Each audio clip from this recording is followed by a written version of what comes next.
don't know why you think he did it. Look who we're here today. Sugar Free said, what, Bam? Go on and get into it, man. Get ready, you feel me? You stay ready, right? Stay ready, man. Professor Melly Mail, the Hood Postman, back with one of my favorite guys. He has a very unique way of explaining this phenomenon we know as a gangbang, and he gives just a great inside look to those individuals who want to know the fundamentals of it, the one-on-one, and he breaks it down in a way that is really like even a 4-year-old, a 3-year-old would understand it. And that's what makes him unique, and that's what sets him apart, that he doesn't speak above the youth head, because it's important that they understand exactly what they're getting themselves into, and also he explained how to get themselves out of it, because he is a roadmap actually to this. How old are you, Bam? 60, man. How many years you spend into the Bang Bang? Oh, goddamn. Shit. Give me 50 years of this, man. That's true. About 50 years.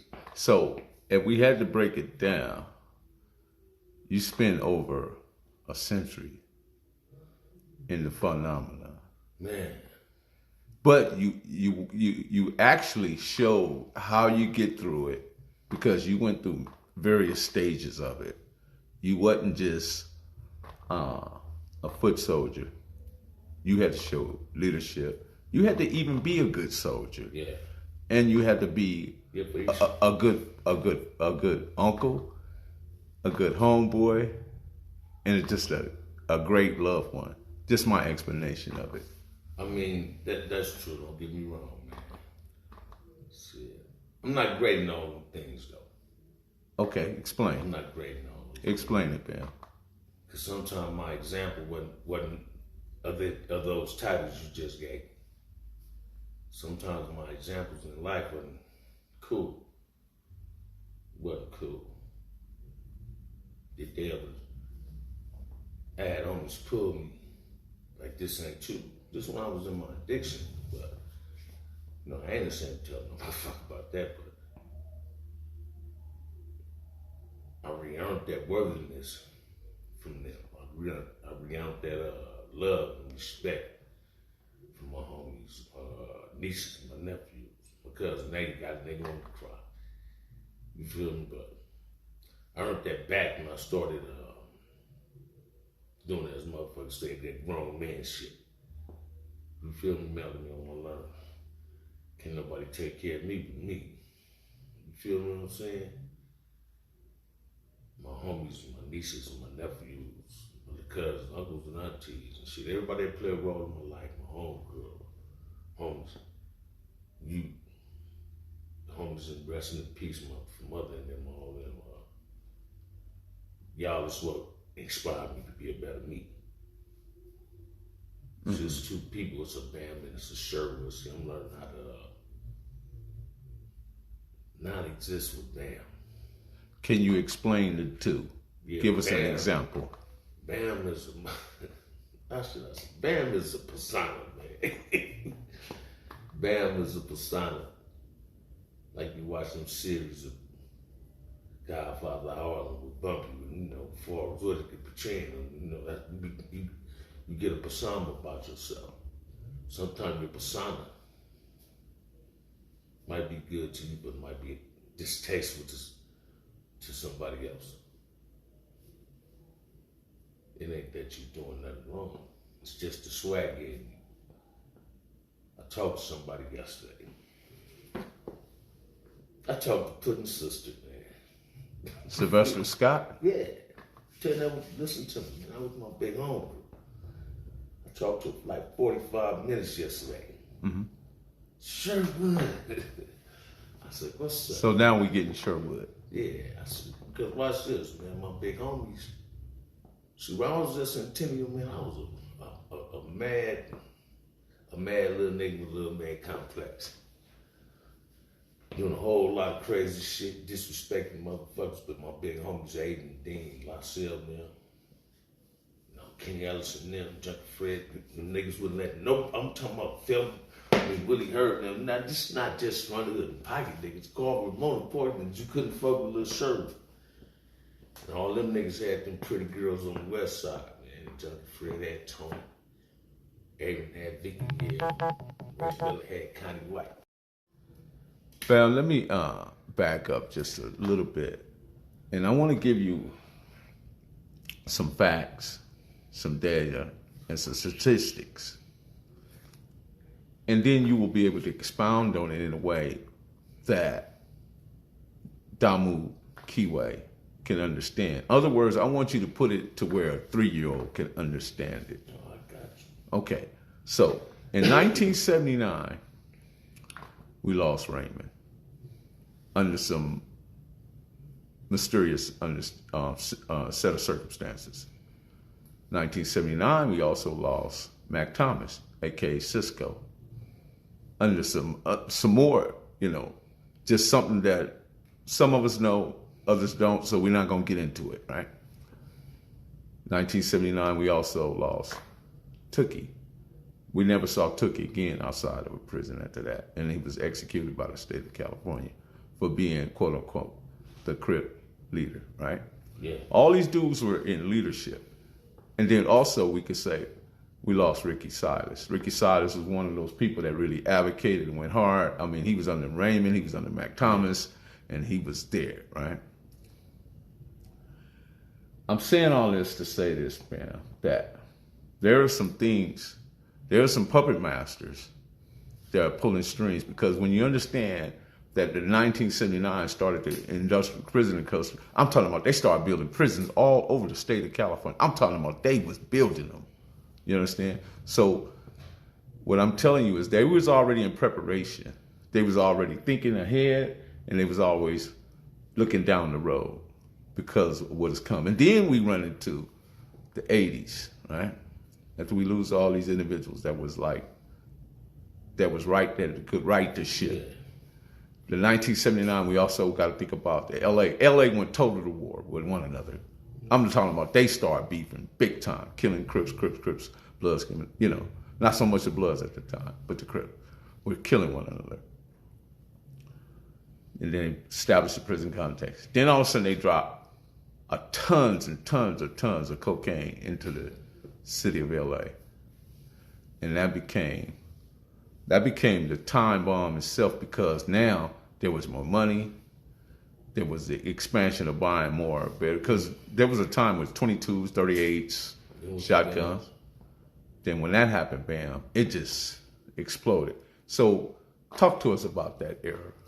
Man, well, Larry Hoover, like I already said, get that Getter Boys, man, resurrection, listen to Larry Hoover, man. He said this shit is made by design, man.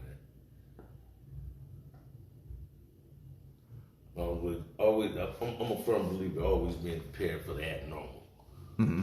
To the uncommon person, that's abnormal, what you just asked or said. Right? But you got to pay attention, man. Science is what rules the world, right? So you got to look at life as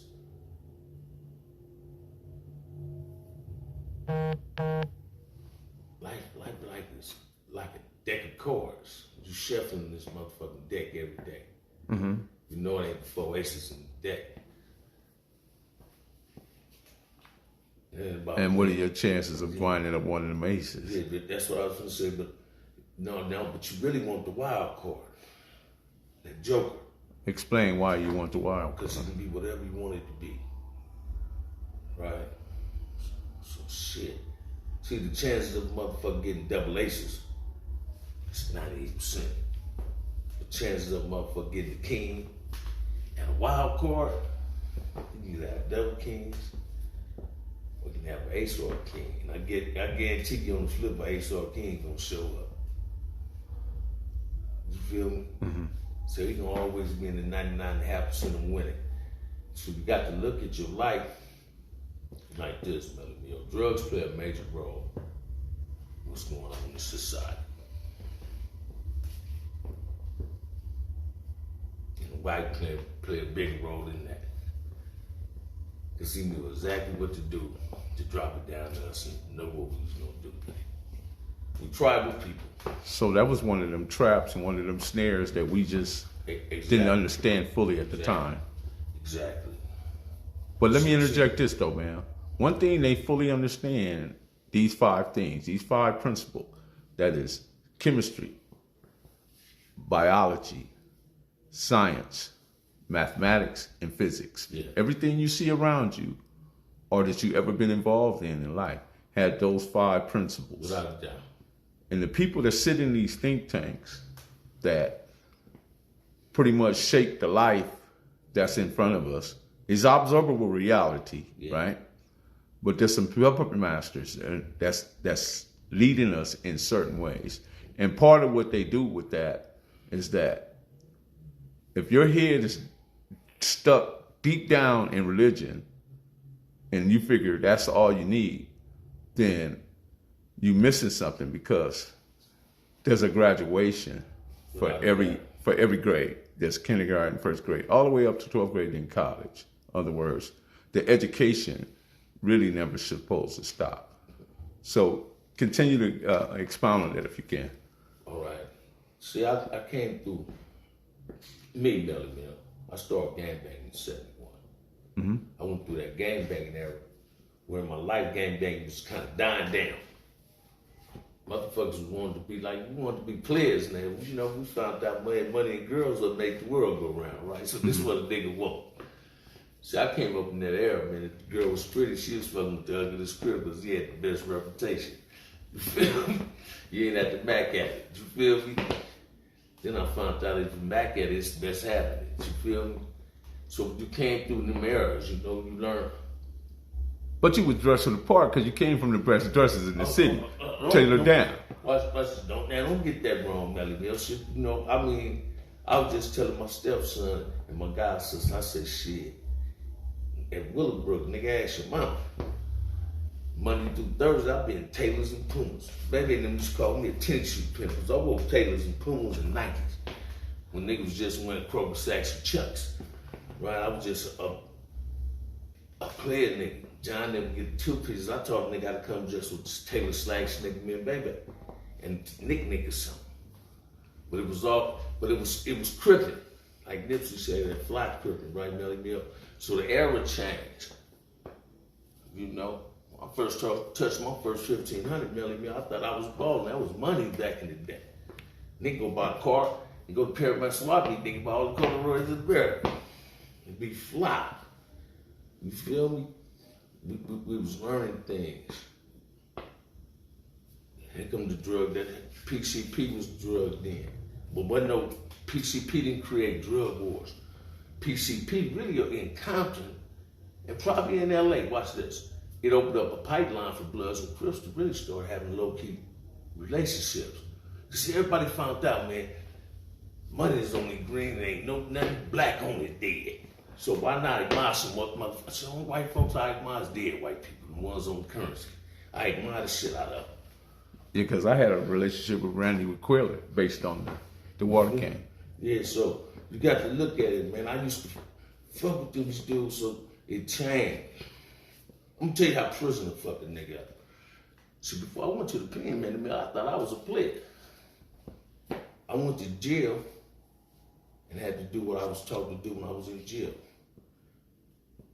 And when you go to anybody's village, you got to speak their language.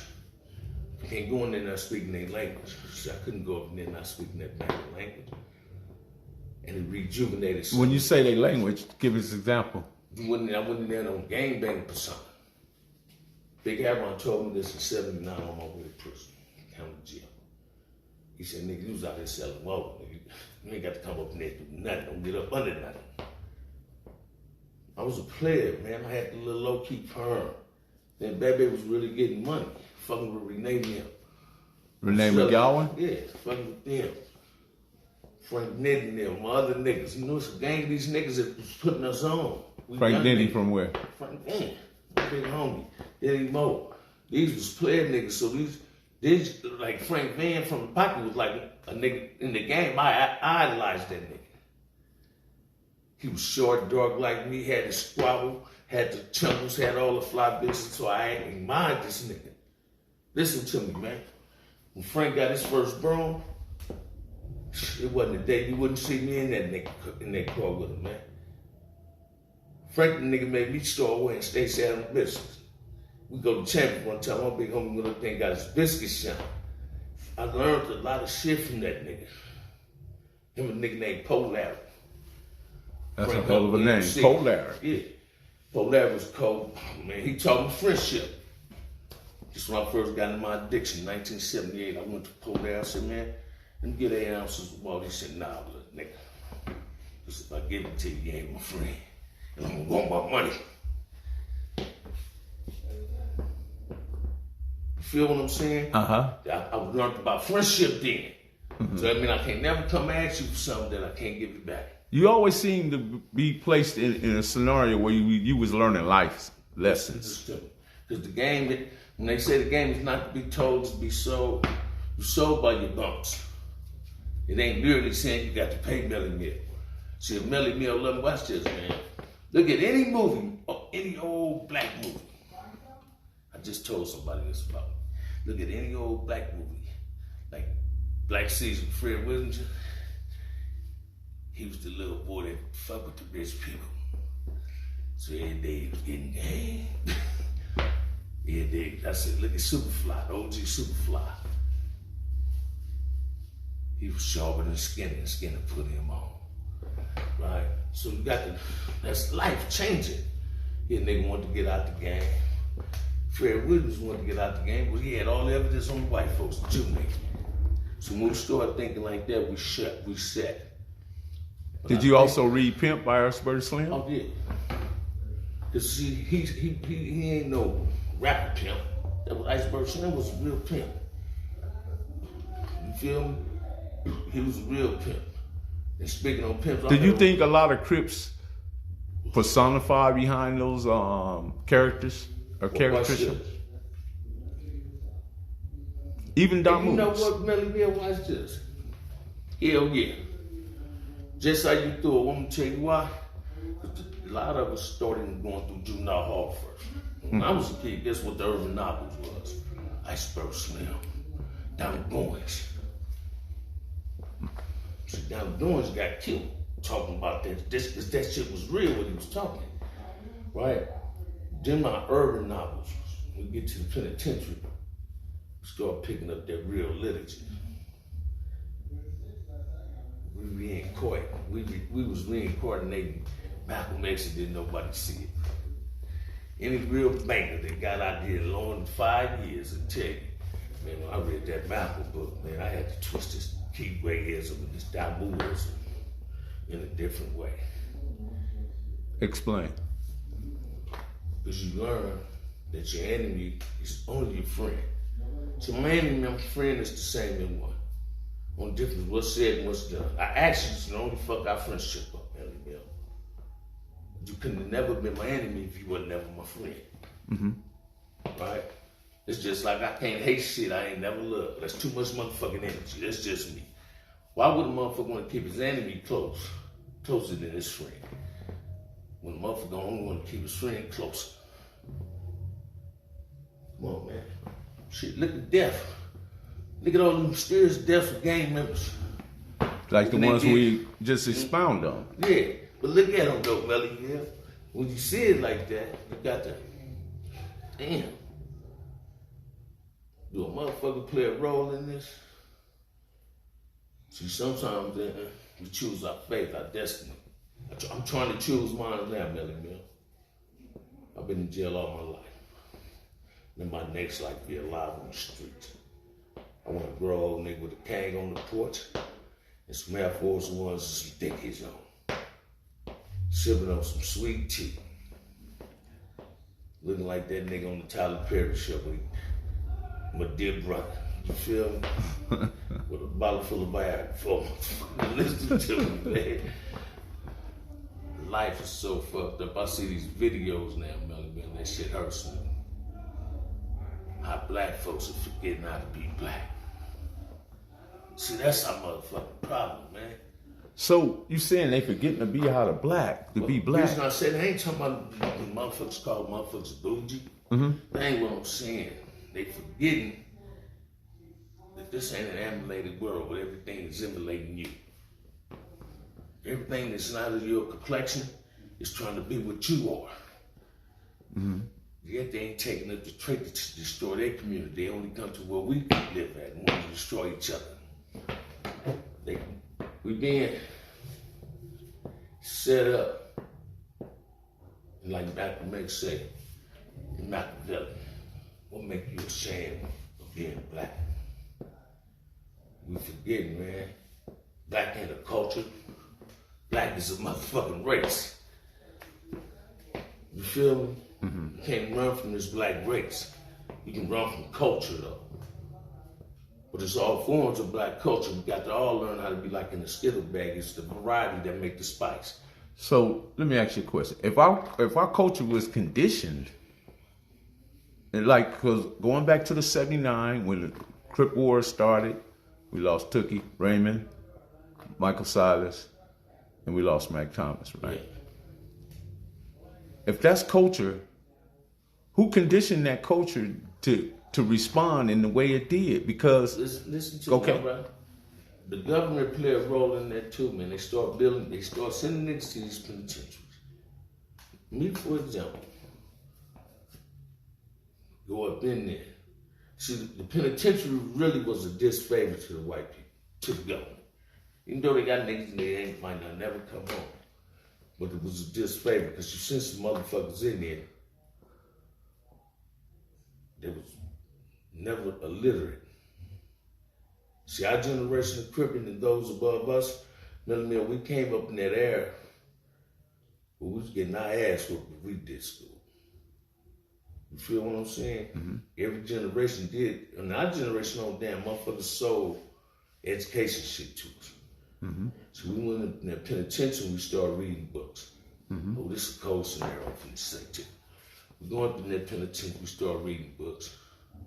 We lost these homies, we lost that meant something to everybody in the community of Cripple. Now we got that new generation of leadership is here. Now that new generation that came after Raymond and Mac and Tip, listen to it.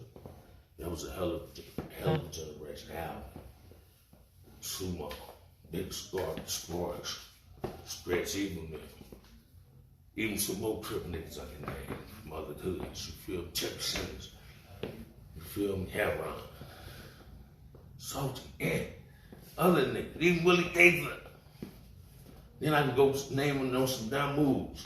LB, J-Nate. So, but these, we went to jail, we started reading, we started learning who the fuck we was. We embraced this blackness. So that was a game changer. It changed the dynamics. It was a game changer.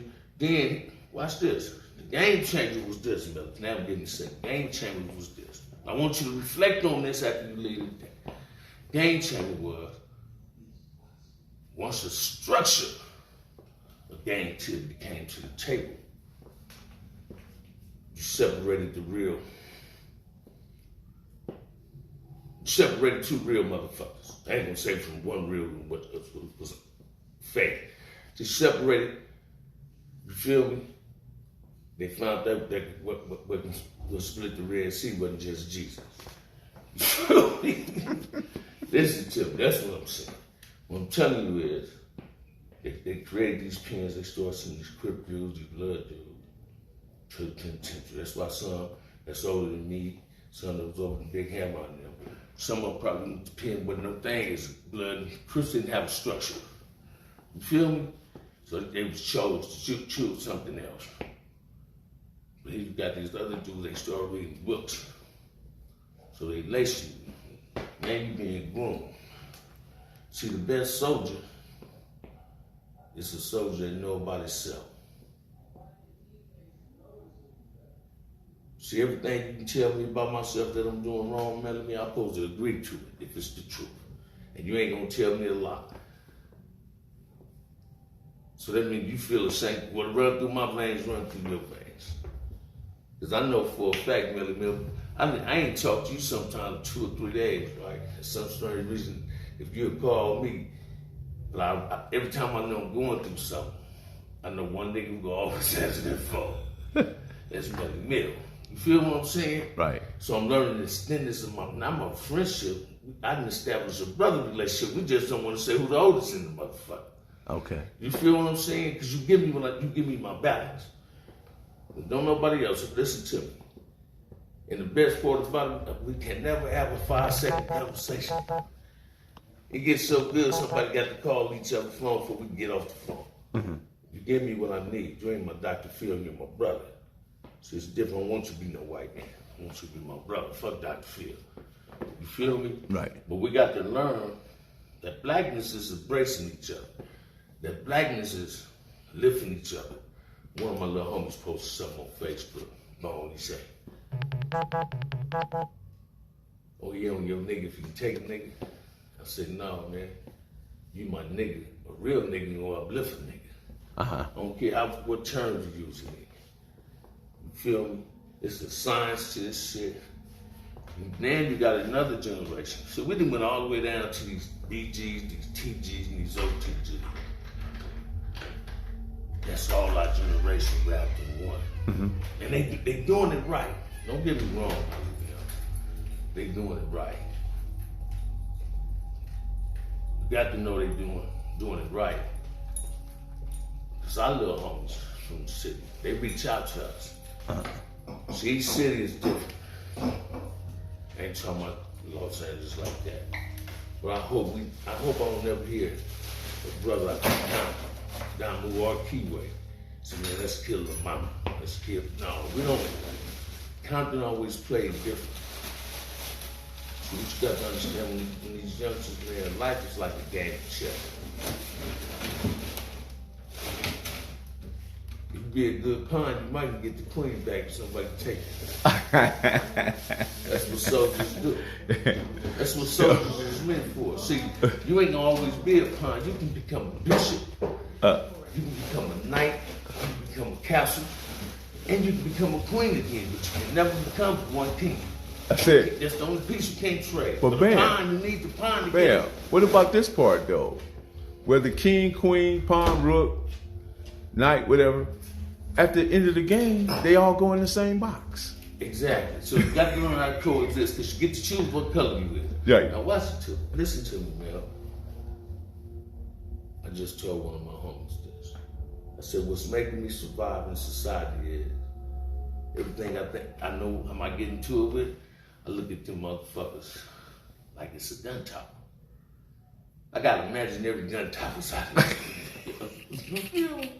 Like if I know that place ain't where I'm supposed to be at, it's a gun tower over there. Now what the fuck I'm hanging up with a gun tower at? I already know the problem. I got one question though, man. What year did you meet Whiskey up in them stoops? Man, you think I'm lying. Watch this. Let me show you. Big Bay might confirm this. You've been old. Remember old Compton police station? The first tank was the juvenile. We only had one juvenile tank. I'm there by myself. I was about 14. Wow. I think Turtle was there too, babe. My generation of niggas from the tennis, we was kids, they was in there. And Whiskey was the first nigga hit me up. Where you from? They was in Midtown then. I'm like, what's in front of it? Whiskey brought that to my attention. He said, nigga, you don't remember me? Listen to me, man. For some reason, niggas stopped on the east side. The Tanners was them niggas. That's how Crippin went from LA County. On the east side, Tanners them niggas, y'all don't know. Nobody wanna see them. On the west side, 90 blocks in front of us, them niggas.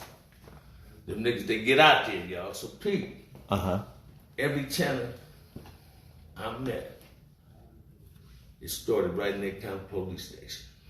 Okay. Got into it one time. Puncho, somebody commented on it one time. 80 Gangster.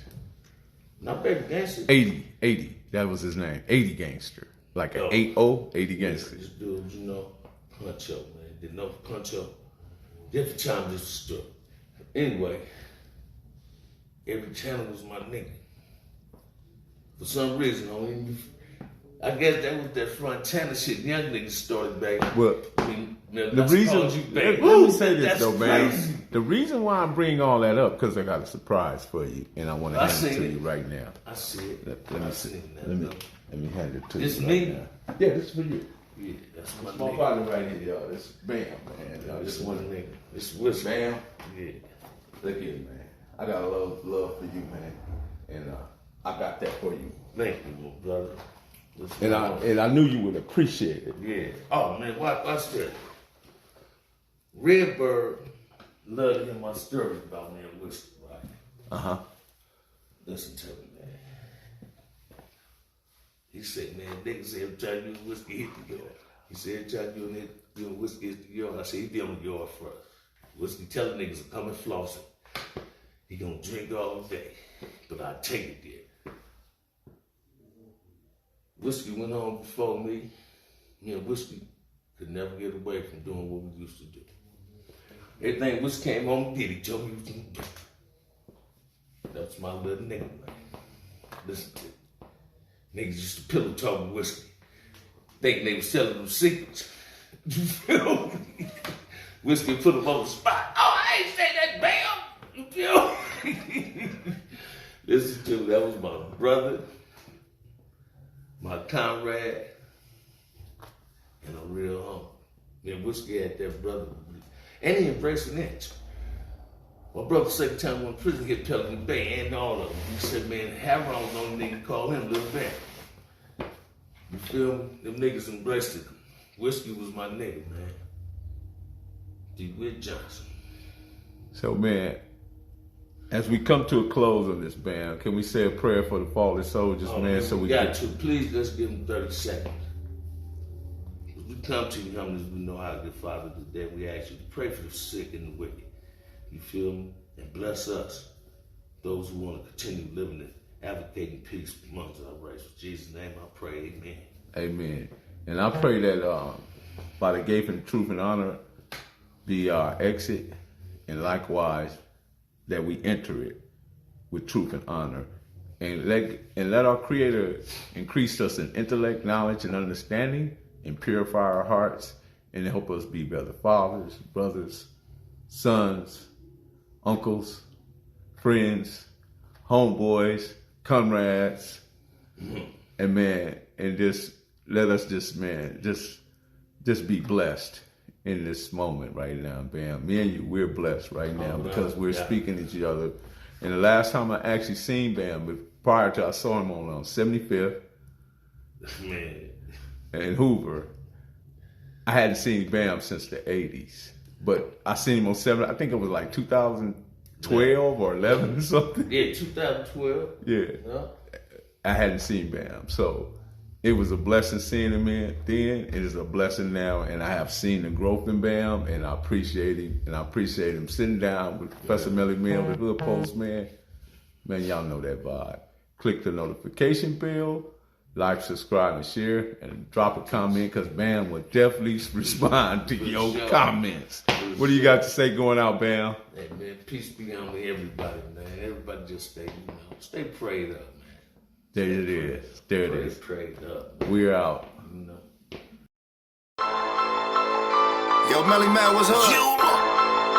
From BX to you later, fam. It's your man. What's up? This is for the gangsters. Shout out to the gangsters. Postman posted with them gangsters. My homies be on gang time. All my homies throwing gang signs. I keep it real, I cannot fake mines. This is for the gangsters. Shout out to the gangsters. Postman posted with them gangsters. My homies be on gang time. All my homies throwing gang signs. I keep it real, I cannot fake mines. You know the vibes.